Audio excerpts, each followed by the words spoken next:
Oh my car muskila.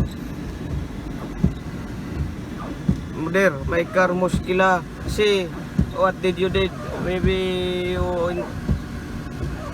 wire is grounded or you make a mistake for the wiring when you return the dashboard. See now, always on. See, I will turn off this. We'll turn off the engine, and the light also coming. See light, signal light, always coming.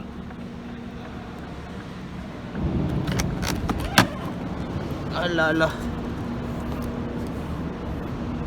See, there is a ground. Okay, now I remove the key. See the key still. Now when I park, I will remove again the one terminal of the battery. Ito, nag-download ako ng Ford Focus na wiring kasi susubukan ko ayusin yung sasakyan ko kasi nagka-problema. Pagkuha ko doon sa mechanic, pinalagay ko lang yung evaporator Pagbalik sa akin may problema na. Pagkuha ko kaninang umaga, pag ginamit ko pagpasok, nasa daan ako, yung wiper bigla nag-on. Tsaka pagpatay ko ng makina, yung signal light nag-iilaw. Tsaka yung kanina pag uwi ko, ganun din. Kaya pag paparking ko, tinatanggal ko yung battery. Mabuti may tools ako dun sa sasakyan palagi yung pangtanggal ng battery. Turn dito ako. Dito ako mag-check kasi dito yung na-observe ko. Ano to? Dyan ako mag-check. Ngayon pupunta ko ng 69 kasi siya nasa 69, page 69. Iyon, ito na ba yun? Ito na nga. Ngayon kukuanin ko dito ako magsimula sa battery kung saan nagpapunta tong wire. Dito sa battery, tingnan mo yung battery, connect siya sa ground tsaka sa engine. Itong battery support ground dito, body yata na sasakyan yan, body pur connect yan. Meaning lahat ng connection nito nakakuan, pumunta ng ground, pabalik ng battery. Ito yung positive, susundan ko kung saan to nagpapunta kasi doon ko malaman kung saan ako mag-uumpisa mag-check. Mahirap nang pumunta ka agad doon sa sakyan, hindi mo alam saan ka mag-umpisa pag-check. Hindi ko alam yung kuan nun. Ito dito, first time lang naman ako nito mag-ayos. Ito may dalawa siya, para to sa electrical, parang bus bar na-connect siya. Pumunta siya sa fuse 11, F3, fuse 3 dito sa ano ito, fuse junction box partial. Ito dito, sundan ko itong wire dito, yung isa dito, dumiretso.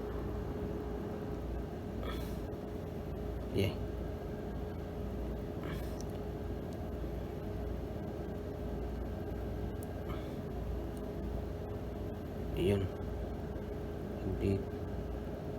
dito siya nag-connect. Yan, pumunta siya dito. Ito, ano to dito? European ignition switch. Doon to sa may kuan, sa doon to sa may susian. Itong 0 una, dito siya sa pangalawa. Dapat dyan pa siya mag-ilaw dito sa pangalawa na switch. Pero sa dito doon to sa manuela, mayroon pa itong switch. Doon yung mag-selector switch ng left and right. Hanapin ko dito. Papunta siya dito. Pasok siya ng ito. Johnson Parts PGB.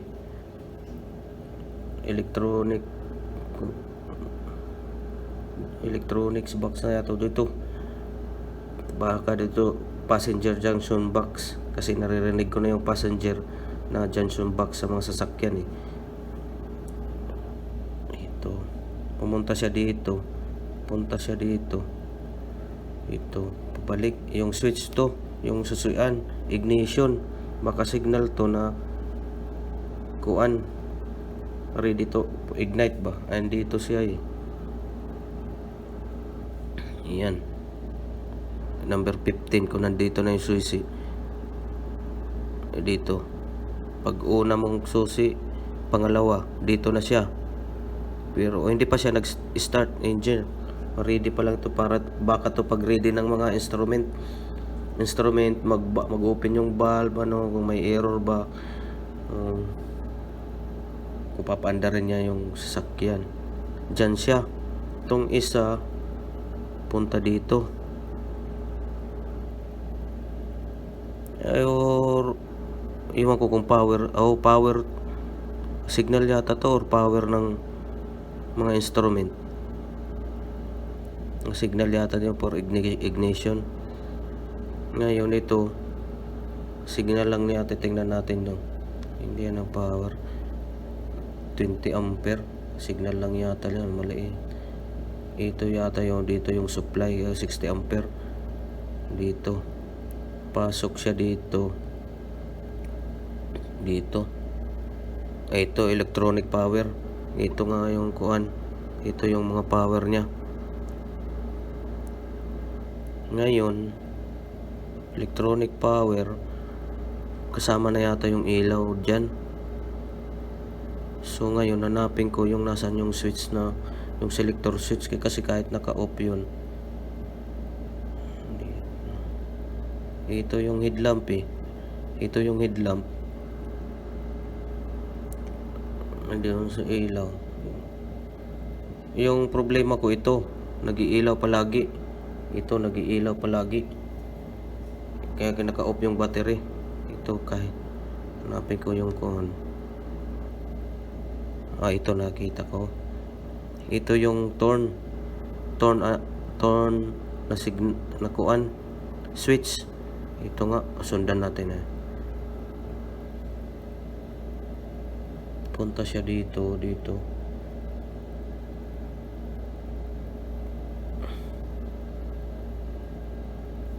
Dalawa yan na wire, left and right. Dito na.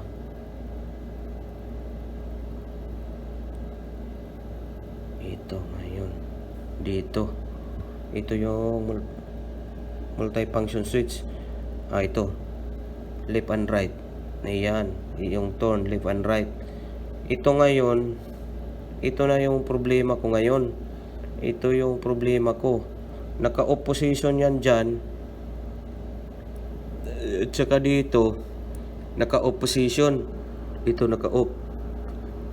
Naka-off dyan. Ayan, off position. Dyan. Sa 57. Ito. Sa 57 yan, no? 57, naka-off position yan. Walang meaning putol. Ba't nag-iilaw siya? At saka naka-off yan dyan. Saka dito, off din yan. Walang connection dito. Ba't umiilaw yung sasakyan ko? Meaning, may nakadiretso na power. Ngayon, dito i-check ko sa headlight. May nakadiretso na power kahit naka-off yan position. Dapat putol na yan. Tingnan ang headlight. Ito. sa right, pupunta siya ng ground.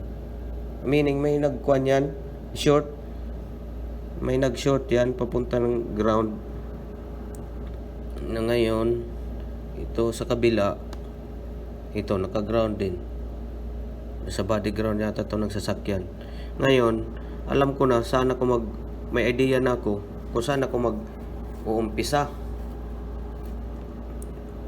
Dito ako ito madali kong kuan ng dali, wait. Dito tayo banda. Dito ako maggawa ng test point. Magkuha lang ako ng continuity ng tester. Manghiram ako kay kuan ng tester, yung kapitbahay ko meron. Ito dito. Dito ako mag-tester para ito yung power supply. Yung nandun nawala tuloy. Yun. Dito ako mag-test point yung isang probe ko. Ito dito, pwede din. Pero wala yan kasi putol yun palaging off. Useless din yung kuwan ko. Pero dito talaga power supply kasi ito yung supply. Ito kasi sa switch to ito pupunta. Useless. Pupunta siya hindi. Saan yan pupunta? Dito nga. Kala ko side light. Dito nga sa switch. Palagi naman to naka-off dito. Hindi naman to mag-contact. Umiilaw yung kuan. Left and right. Ito dito kasi dito din putol. Kuan mo yung left at saka yung doon naka-on yung susi. Kuan mo yung left or right. Doon lang siya mag-ilaw. Ngayon problema naka-off yan dyan. Yung doon to sa may driver selector switch na left or right na turn. At saka ito dito yung susian pag kuan mo ng engine. Naka-off yan palagi, nag-iilaw yung kuan. Ngayon may talaga nakadiretso pabalik doon sa battery. Yung hot wire, yung positive, may bumalik doon sa kuan. May kuan yan, nag-short papuntang ground, body ground na hot wire. Ito dito na ako mag-test probe, either dito ako mag-test probe dito ako mag-test probe at saka dito or dito. Ganun pa rin naman kung dito ako, ground din naman yan, konektado din yan dito. Kahit dito na lang ako, diretso.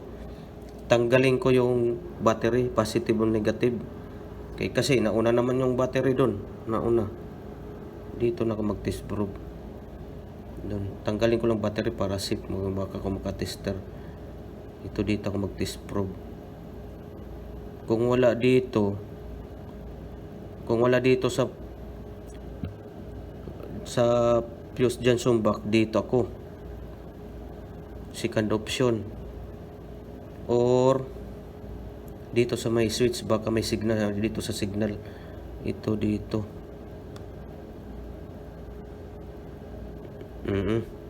dito dalawa i-ground ko lang. Mga second option ito dyan, ikuhan ko to sa ground. Asan yung ground?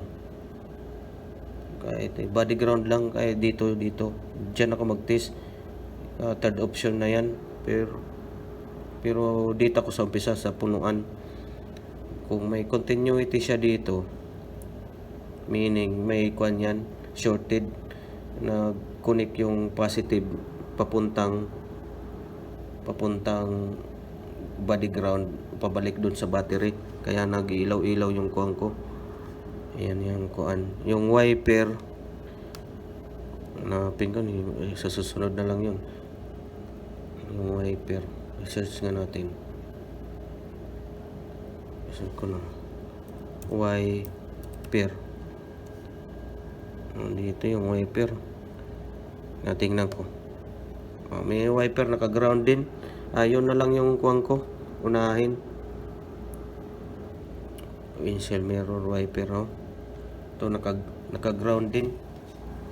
Kaya ngayon may idea na ako, pag day off ko, kuanin ko, trabahuin, i-check ko.